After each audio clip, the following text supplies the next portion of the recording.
It was in the hushed, cavernous courtroom that she made her grand entrance. She was attired in pristine white, a deliberate choice meant to project a semblance of innocence, a martyr's facade designed for the spectators. Her new consort, Mark, sat beside her, his wrist adorned with a gleaming Rolex. A smirk of self-satisfaction etched across his face. Their fingers were interlaced atop the polished mahogany table, a choreographed pantomime of affection. She leaned in, her breath a conspiratorial whisper against the still air. "You'll be granted nothing," she murmured, her voice laced with venom. "You are deserving of absolutely nothing." I did not flinch, did not even draw a breath. There was no need. The moment the magistrate placed the documents on the bench, and a low chuckle escaped his lips, I knew the game was over, and I had already secured the decisive victory. I had encountered her when I possessed nothing but a cluttered garage and an audacious dream. She would bring me some pizzas on those late nights and assist in packaging orders. She was the one who proclaimed my brilliance when I was still mired in self-doubt. I believed her implicitly, and in my trust, I granted her half of everything: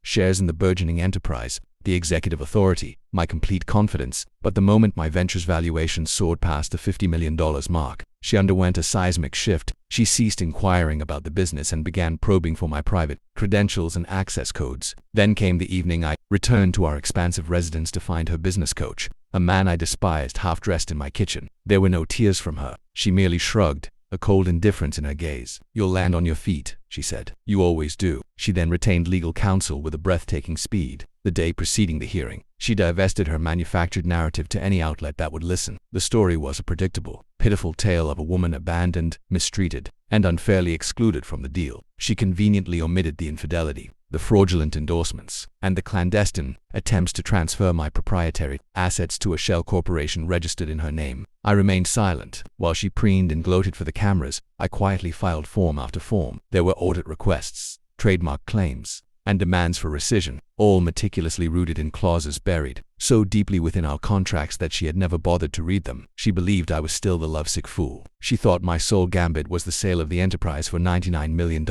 What she was oblivious to was that I had deliberately deferred the final transaction until the day after our dissolution of marriage would be legally finalized. Why? Because she had already willingly signed away her rights in a post-nuptial agreement that had vanished from her memory. It was a document she had notarized, and even recorded on camera when we were briefly attempting to reconcile. I had told her it was simply a measure to safeguard us both. She hadn't read a word of it. Uni offered a saccharine smile and said, "Whatever makes you feel safe." She should have felt terrified. So there we were, the tribunal room humming with tension. She sat with a diamond on her finger that was twice the size of her loyalty. Mark fidgeted with his cufflinks as if he were already an owner of the bench, and I waited. Her attorney stood, a confident air about him. "Your Honor," he began, "pursuant to the evidence, we formally request a 50% share of the sale, $49.5 million, stipulated under spousal entitlement." The magistrate nodded, his eyes scanning the files before him. He paused, his lips twitching into a subtle smile. Then came the laughter. It was a low, dry, deliberate sound that resonated with the finality of a gavel. "I'm afraid," he announced, placing the documents flat on the surface before him, "that this document nullifies her claim." He rotated the binder so they could see it. Her signature, her thumbprint, the date, the notarization, all perfectly filed.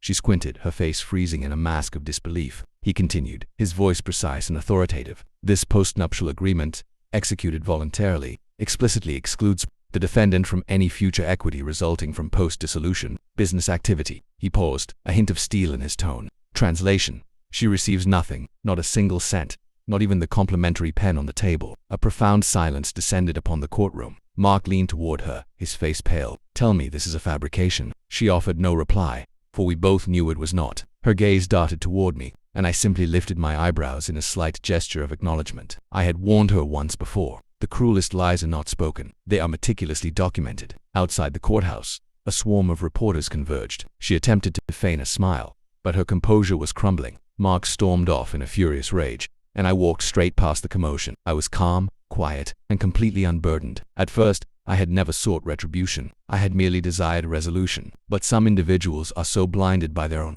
avarice that they mistake a person's kindness for weakness. They never perceive you coming until the lock clicks shut behind them. She believed she had buried me, never comprehending that I was the one who had held the shovel all along. And now, I was free to build a new life in a new city, far away from the wreckage she had created.